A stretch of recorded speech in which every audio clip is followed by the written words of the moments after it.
Now we return to the Fifth Estate. Think of it as a conspiracy theory true or false test. A. When George W. Bush started his first oil company, who helped fund it? Osama bin Laden's brother and brother-in-law. True or false? B. After a terrorist bomb at a barracks in Saudi Arabia killed 19 Americans, who got the multi-million-dollar contract to rebuild? The bin Ladens. True or false? C. On the morning of September 11th, 2001, who was in a meeting at the Ritz-Carlton Hotel in Washington? George Bush Sr. and Osama bin Laden's brother. True or false? Actually, the answer could be D, all of the above. Because believe it or not, as far-fetched as they sound, each and every one of those things, the bin Laden link to the Bush Oil Company, the bin Laden construction contract after the terrorist bomb, and the bin Laden-Bush meeting on 9/11, is true. The belief runs so strong in both the political and military leadership that those who control the images will control public opinion. Suggests that there was somebody on the inside. There's also a possibility this could be some kind of inside job. May it have been an inside job? Might these people have gotten help from the inside? I was speculating about that along with others early this morning, but now there's a lot more evidence that suggests it's almost certainly the case. Just let us stay out of our business. A country that hides something is a country that is afraid of getting caught. And in particular, this Bush administration, who is as tight with Saudi Arabia as you can get. The president's father used to stay with the bin Laden family when he would go to Saudi Arabia. Damn, killer. It's so good.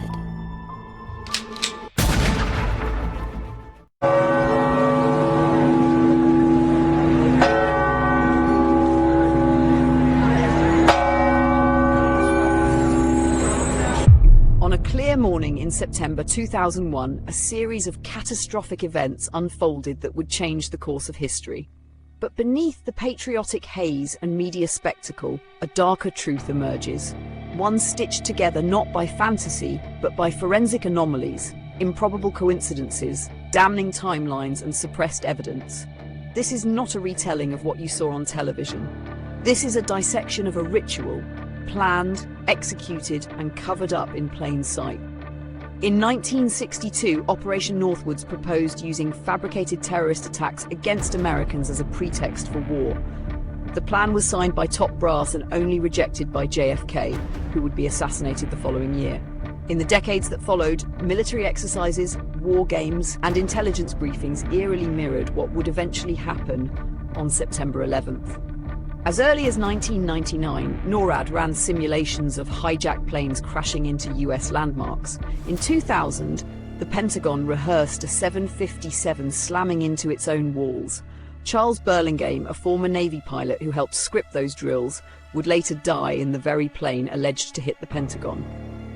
In the year prior, FEMA placed the Twin Towers in crosshairs on the cover of its terrorism response manual, and the neocon think tank PNAC openly called for a new Pearl Harbor to accelerate global domination.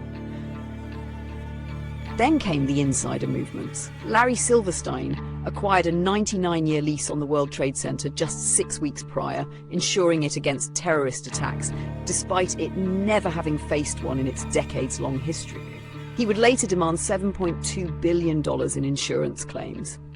In the week before the attacks, bomb-sniffing dogs were pulled from the towers. Security was relaxed. Put options, bets that airline stock would plummet, skyrocketed on United, American Airlines, and Boeing. On the night of September 10th, several Pentagon officials, including top brass, cancelled their flights for the next day. Even San Francisco's mayor received a warning not to fly. Then came the day itself. Multiple military drills were happening simultaneously, clouding real-time responses. Fighter jets were rerouted hundreds of miles away on false pretenses. September 11th was day 2 of Vigilant Guardian, an exercise staged by the Joint Chiefs and NORAD, which simulated hijacked planes in the northeastern United States. Vigilant Guardian is a branch of Global Guardian, a mass Armageddon exercise being conducted at Offutt Air Force Base in cooperation with NORAD. Originally scheduled to take place in late October, Global Guardian was moved to September. The exercise is reportedly canceled after the second Twin Tower is hit. 3 E-4B Doomsday planes remain airborne. Two government sources familiar with the incident tell CNN it was a military aircraft, but say the details are classified. This comparison of the CNN video and an official Air Force photo suggests the mystery plane is among the military's most sensitive aircraft, an Air Force E-4B. The E-4B is a state-of-the-art flying command post, built and equipped for one reason, to keep the government running no matter what, even in the event of a nuclear war. Ask the Pentagon, and it insists this is not a military aircraft, and there is no mention of it in the official report of the 9/11 Commission. The Pentagon, the Secret Service, and the FAA, at least for public consumption, had no explanation of the giant plane over the president's house, just as the smoke began to rise across the river at the Pentagon. Barksdale Air Force Base also participated in Global Guardian. Instead of returning directly to Washington, D.C., President Bush would fly to both Barksdale and Offutt Air Force Base before returning to the White House. Another drill, Northern Vigilance, moved fighter jets to Canada and Alaska to monitor a fleet of Russian MiGs on a training mission. Northern Vigilance also placed inputs onto military radar screens. Also referred to as phantoms, inputs are simulated errant aircraft, which appear real to those participating in the exercise. We fought many phantoms that day. 3 F-16s from Andrews Air Force Base, located 15 miles from the Pentagon, are flown 180 nautical miles away for a training mission in North Carolina. Fort Belvoir, an Army base 10 miles south of the Pentagon, intended to test security in case of a terrorist attack. Employees in the Office of Emergency Management on the 23rd floor of World Trade Center Building 7 continue preparations for Tripod, a biological attack drill scheduled for September 12th. Finally, the National Reconnaissance Office in Virginia begins a drill at 8:45, conducted by a team from the CIA, in which a plane crashes into their building. Also, a number of war games were being conducted that have yet to be fully disclosed. Ask about the war games that were planned for 9/11. Commissioner RELLIK. Could you please be quiet? We have only a few minutes with General Myers. I'd like to ask a question. General Myers, I'm sorry. I would ask, please, people in the audience to be quiet if you want to stay here. Sir, this commission has not answered my questions. I'm walking out. It's a farce. I will. Thank you. So let me get this straight. On the morning of 9/11, the United States is running drills in which hijacked aircraft go in and out of radar. Fighter jets are flown out of the United States, and planes are crashed into buildings. What a coincidence. And in terms of what motivated me to bring all the aircraft down, as you see one thing happen, that's an accident. When you see two of the same thing occur, it's a pattern. But when you see three of the same thing occur, it's a program. Between September 2000 and June 2001, the Federal Aviation Administration, FAA, would scramble fighter jets to intercept errant aircraft 67 times. Interceptions are routine and usually occur within 10 minutes of a sign of trouble, such as permanently losing radio contact and transponder signal or flying off course. On the morning of September 11th, according to official accounts, 4 commercial airliners would be off course and out of communication, and not one of them would be intercepted. How is it that on 4 separate occasions on one day that $1 trillion military and intelligence infrastructure could fail?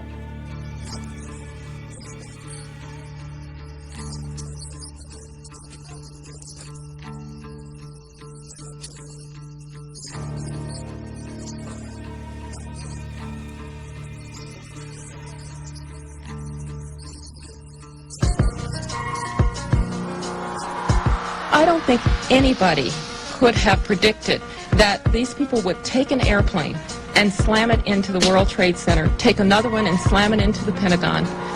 Nobody in our government, at least, and I don't think the prior government that could envision flying airplanes into buildings on such a massive scale. But that turns out not to be true. U.S. military planners did envision and practice those very scenarios. As reported by USA Today, the North American Aerospace Defense Command, NORAD, conducted exercises with fighter jets, simulating hijacked planes flown into the World Trade Center in the 2 years before the attacks. Pentagon planners also envisioned the attack on the Pentagon 5 months before it happened. According to this April 2001 Pentagon email, Air Force officials wanted a war game, having a terrorist group hijack a commercial airline and fly it into the Pentagon. The idea was to check response times to launch fighter jets, but according to the Pentagon email, the plan was ultimately rejected by senior Pentagon officials as too unrealistic. Still to come are questions, big questions, about NORAD's response on the day of the attack. Why, despite all the exercises and the planning, Peter, jet fighters were not in place anywhere near New York or Washington. Quite an amazing story. Many thanks, Brian. Brian Ross. One drill, called Amalgam Virgo, was conducted on June 1st and 2nd, 2001, and simulated successful terrorist attacks. Its purpose was to focus on unconventional threats, including an airborne hijacking. One plan would simulate the hijacking of a commercial airliner, which would be crashed into the Capitol. The second part of the exercise, which was planned but not executed before 9/11, involved 2 planes with actual pilots on the flight deck. FBI agents would hijack the planes and divert them to secure locations. And on its cover, Osama bin Laden. In fact, multiple war games were underway on 9/11 itself. Finally, we were led to believe that the alleged hijackers were fundamentalist Muslims spending their final days preparing for paradise. Yet, in the week before the attacks, a number of them would drink, visit strip clubs, and solicit prostitutes. By all accounts, Atta and his cousin kept to themselves, except for last Thursday at this bar in Hollywood, Florida. It's believed both men came in, drank heavily, and then refused to pay the bill. And the guy got very, very offended, and he said to me, he said, "Oh, I can pay my bill. I'm an airline pilot." And I was like, okay. Mahed Maket is spotted several times at a porn shop. Hamza Al-Ghamdi ordered a porno in his hotel on September 10th. The mayor of Paterson, New Jersey, states that they are spotted more at go-go clubs than at mosques. Regardless of their actions, some of the hijackers' presence was known as early as 2000. What did we know? When did we know it? That's what some congressmen are asking now, and asking quite loudly. Did we know the year before 9/11 that one of the hijackers was a terrorist threat? Army Lieutenant Colonel Anthony Schaefer has gone public with his charge that Able Danger, a military intelligence project he worked with in 2000, identified Mohammed Atta, even pulled up his picture along with 3 other 9/11 hijackers as possible Al-Qaeda members. We found the identities of 4 of the 9/11 hijackers prior to 9/11. But he says beginning in September 2000, 3 meetings he set up with the FBI were each canceled by military lawyers. Schaefer also says he remembers telling then 9/11 Commission staff at a meeting in Afghanistan about Atta and what the intelligence unit found back in 2000.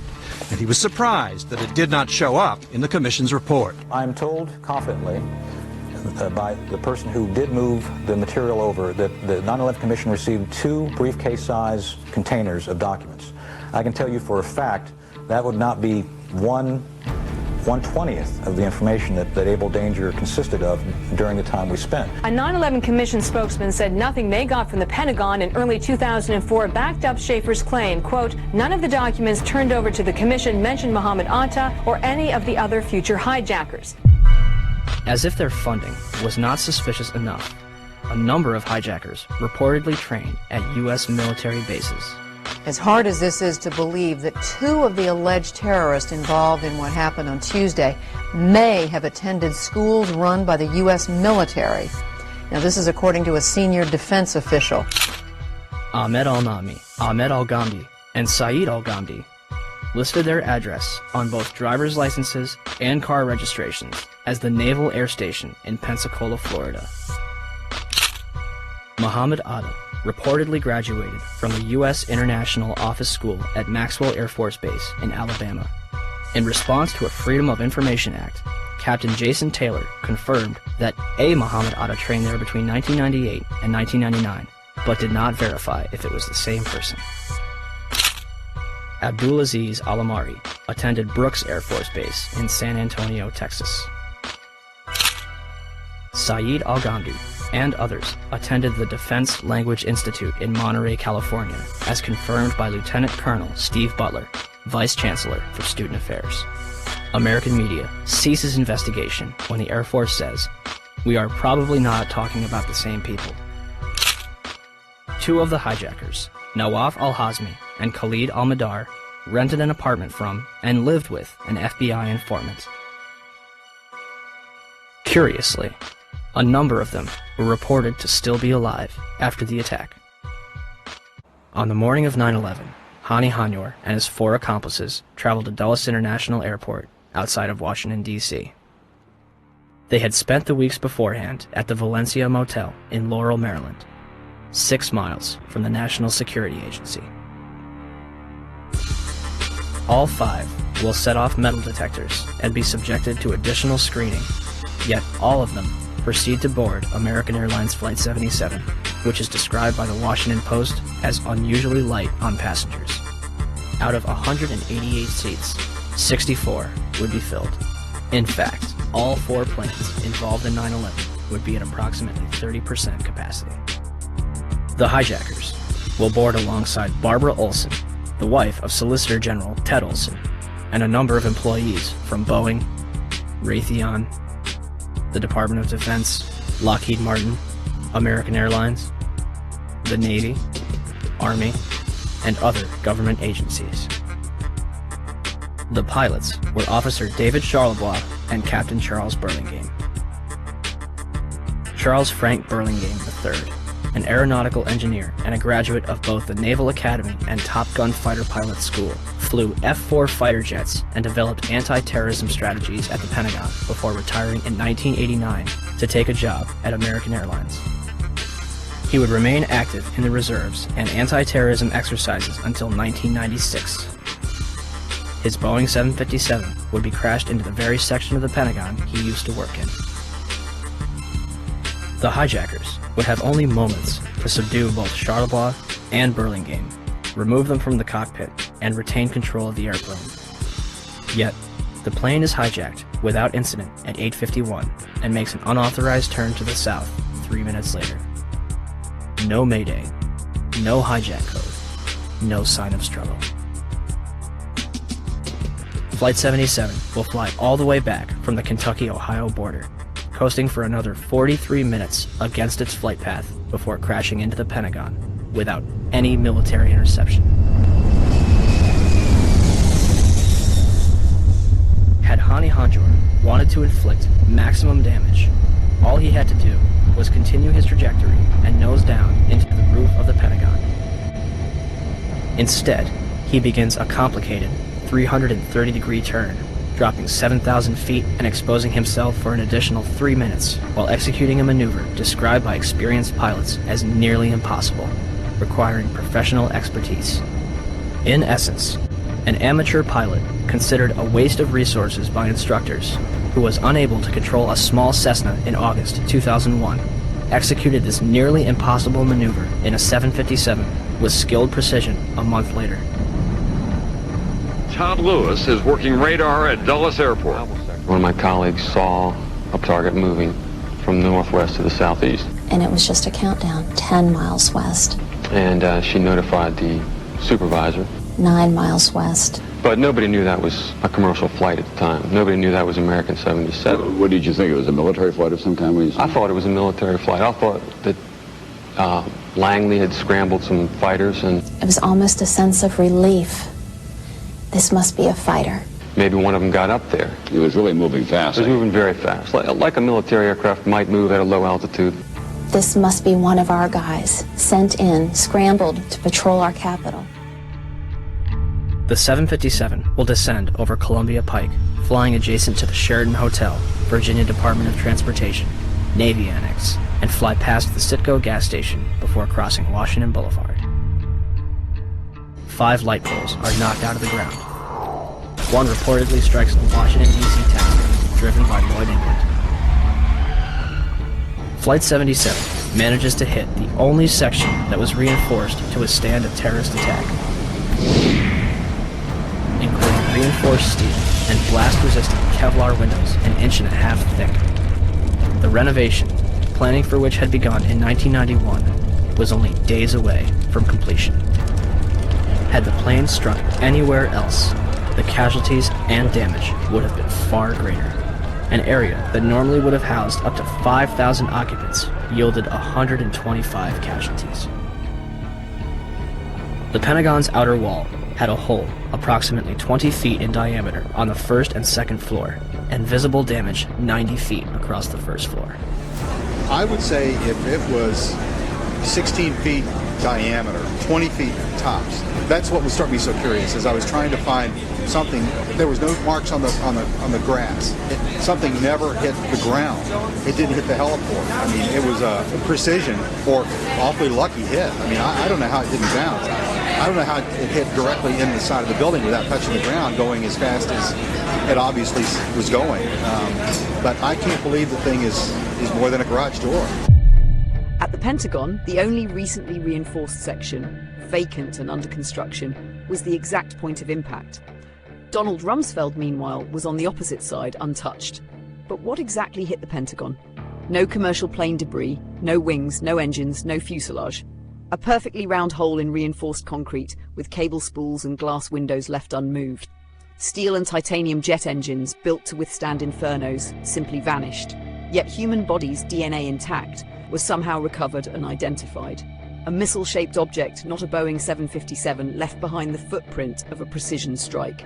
Witnesses smelled cordite, explosive residue, not jet fuel. A nearby hotel's surveillance tapes were confiscated within minutes, never released. Just 5 ambiguous frames were provided to the public. Ritual concealment. In New York, the implausible became fact. Towers engineered to withstand aircraft impact collapsed into their own footprints at free-fall speed. Firefighters described explosions before and during the collapse. Seismographs detected underground detonations before the buildings fell.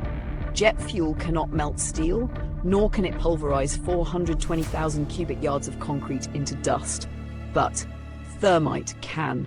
Molten steel burned beneath the rubble for weeks, more than double the temperature jet fuel could produce. Then there was Building 7, never hit by a plane, contained CIA offices, SEC investigations, and Giuliani's emergency bunker. It fell symmetrically into its own footprint at freefall speed, straight down. The official reason? Office fires. No steel skyscraper in history had ever collapsed from fire. Then suddenly 3 did in one day. Giuliani began shipping the evidence to overseas smelters immediately. Controlled Demolition, Inc., the same company that cleaned up after Oklahoma City, was granted access while FEMA was kept out. A crime scene sterilized by design. The black boxes, nearly indestructible, were either never found or contained nothing useful. Meanwhile, a terrorist's paper passport floated to the ground unharmed. Flight 93, said to have crashed in Shanksville, left no wreckage, no bodies, no blood. But Cleveland Hopkins Airport was evacuated that morning after receiving a hijack threat. How could Dick Cheney, or anyone in the administration, especially after an aide warned him a plane was 50 miles out and 2 planes had already struck the World Trade Center, allow the Pentagon to be struck? You know, am I prepared to believe that Dick Cheney would be capable of knowing about this kind of attack on the Pentagon, for example, and allowing it to happen? Well, from what I know about Dick Cheney, yeah.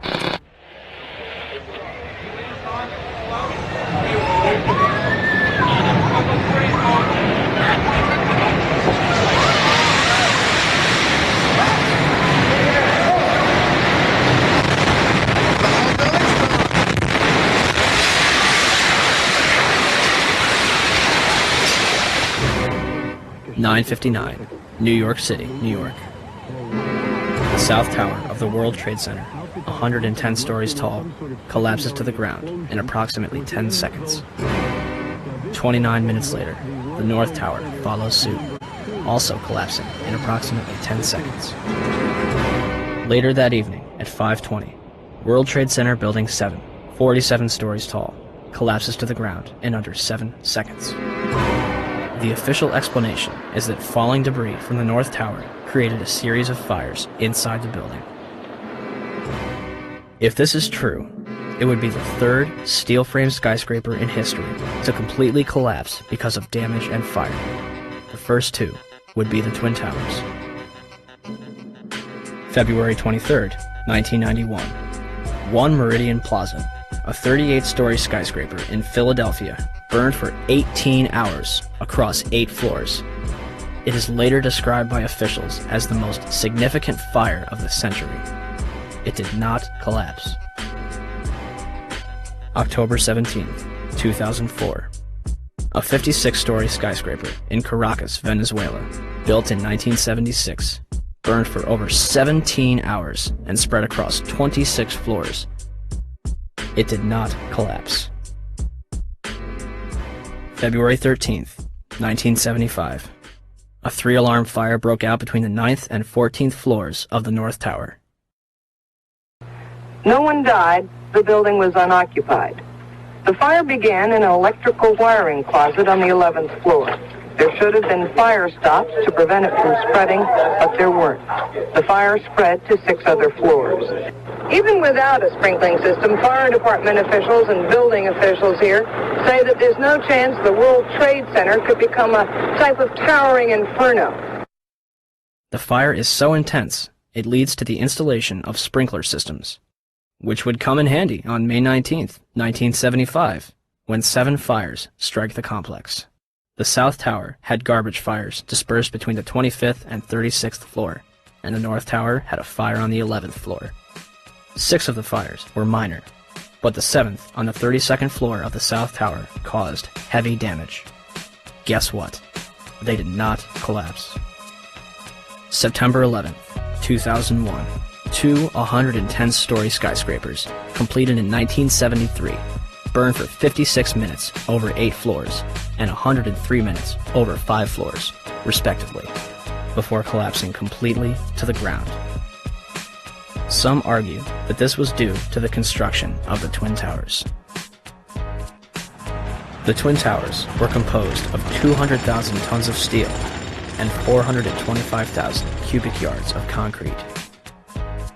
The core of each tower was a rectangular pillar 87 by 133 feet, comprised of 47 steel box columns ranging from 36 by 16 to 52 by 22 inches. The North Tower was completed in 1970, standing at 1,368 feet tall, and the South Tower was completed in 1973, reaching 1,362 feet tall, making them the tallest buildings in the world at the time. They were designed to withstand multiple impacts from a Boeing 707, the largest aircraft at its time. An analysis, released in 1964, claims that the buildings were investigated and found to be safe in an assumed collision with a 707 traveling at 600 miles per hour. Such collision would result in only local damage which could not cause collapse or substantial damage to the building. A 707 has 4 engines instead of 2, and its cruise speed is 607 miles per hour. The Boeing 767s that struck the North and South Tower were traveling at 440 and 540 miles per hour, respectively.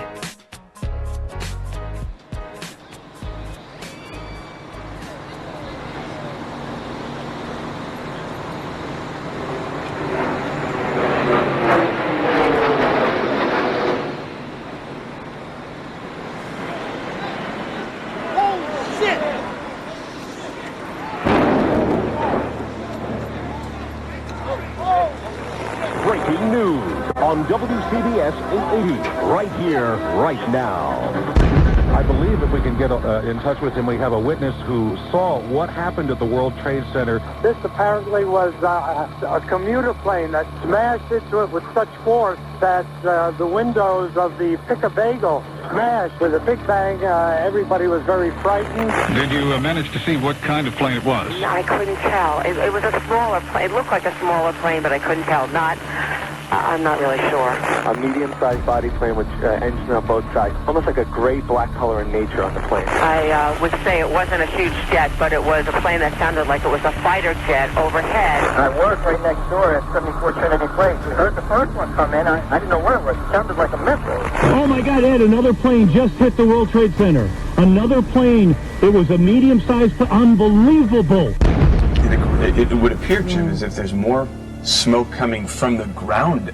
And well, we used to have another, things have fallen to the ground and are burning. And we have... One gentleman told me he was on the 65th floor standing next to an elevator when the elevator exploded and knocked him out of his shoes. Another woman said that she was working on the 49th floor and she's seeing people in the stairwells with burns, broken arms. People are passing out of the stairwells from the heat. She says there's a lot of heat and smoke. It's a horrible scene here. I'm live at Broadway and Fulton. Allison Keyes, WCBS 880 News. All right, thank you, Allison.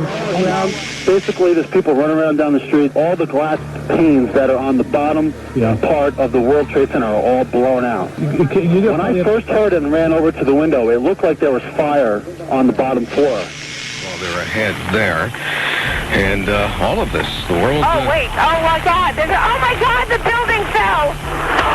Are you there? The building just fell. You said it sounded like the 4th of July. You heard a big explosion before the building fell? I saw it as it was happening, and it sounded as if you had 100 of those little black cat firecrackers and you lit them all off at once. That's what it sounded like. It sounded like the finale of the 4th of July over the East River. Oh, my God. We just witnessed some kind of secondary follow-up explosion. 10 o'clock Eastern Time this morning, just collapsing on itself. We have no idea what caused this. Almost looks like one of those planned implosions. As if a demolition team set off, when you see the old demolitions of these old buildings, it folded down on itself and it is not there anymore. If you wish to bring anybody who's ever watched a building being demolished on purpose knows that if you're going to do this, you have to get at the under infrastructure of a building and bring it down. Right now, police have to determine is whether that explosion was caused from the initial impact of the plane or whether it was something that was exploded on the ground. Generally speaking, for a building to collapse in on itself like that, it would seem to indicate that there could have been an explosion, a bomb planted on the ground that would make the building collapse within itself. So what motivated me to bring all the aircraft down is you see one thing happen, that's an accident. When you see two of the same thing occur, it's a pattern. But when you see three of the same thing occur, it's a program. They're going to be sorry they were ever born. Who? All of them. Let's go. Yeah, make it look easy. Hey, stand up guy on 10 toes. Big body pull up in a Range Rover. I can change the whole game when I say so. I pull up, shut it down, yeah, they know. Running this game ain't a thing for me. I never switched up, no change in me. The only thing changing this season, you go against me, then you know that you tweaking, okay? Cause baby, I'm him, I be on 10. Two-stepping in the party, I do not dance. Watch how I move, make it look easy. Counting up wins, that's part of the plan. Blackmail, taking up my haters a CC. I can't fail, I'm not the reason we repeat. I'm knee deep, need a dub, that's it, you seek me. I'm too sick, yeah, I know I make it look easy. Easy, yeah. Tell them don't try to play me. Yeah, I'm drippy on the dirty. They can never count me out. They can never count me out, I know. They can never count me out. They can never count me out, I know. I make it look easy. Make it look easy. I know I make it look easy. Make it look easy. I know I make it look easy. Too smooth, I make it look easy. I know we make it look easy. Make it look. There's a formula to it. A very simple formula. Everybody's a suspect.